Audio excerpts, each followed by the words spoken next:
In the kingdom of Aryunagri, there was a powerful kingdom ruled by Raja Dandav, a cruel king with a golden crown but a heart made of stone.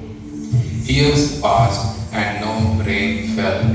The rivers dried up and nothing helped. In the middle of this sadness lived a kind-hearted boy named Arjun. He was just 10, but wise like an old sow.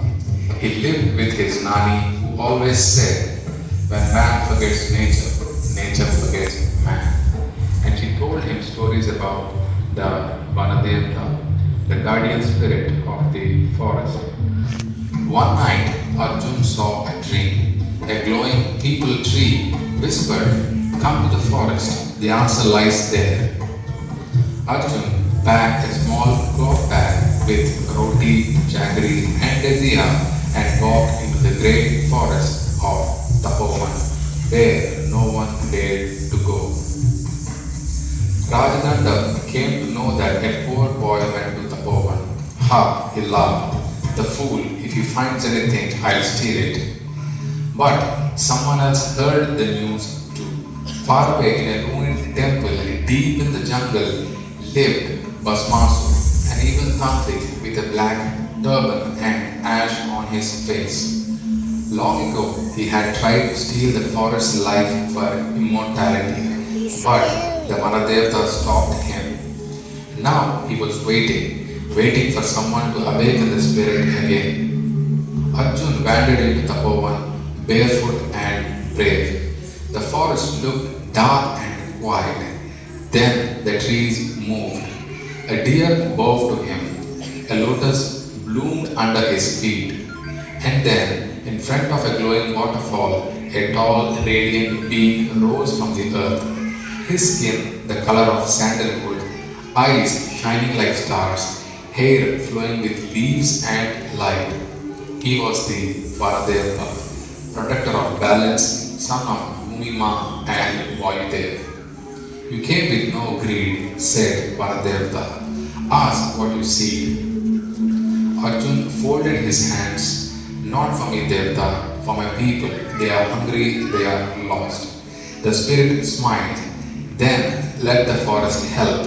Suddenly, whoosh, black clouds swirled. Bhasmasura appeared, laughing wildly.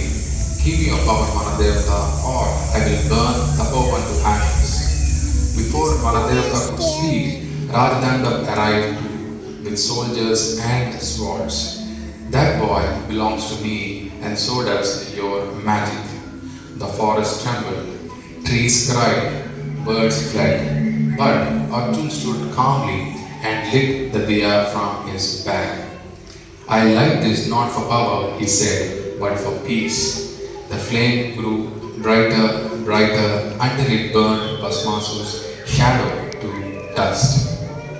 Boom! With a flash of light, the tantric vanished into the wind. Vanadevta looked at the diya and said, "The boy has done what kings could not.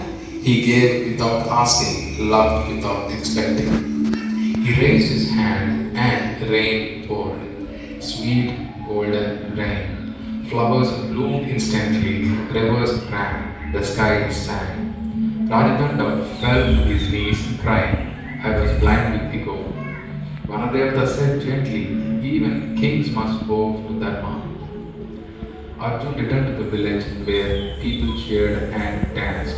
A giant tree grew at the entrance of the kingdom, with leaves shaped like diyas and flowers that glowed at night. It was named Arjun Vriksha, the tree of the brave.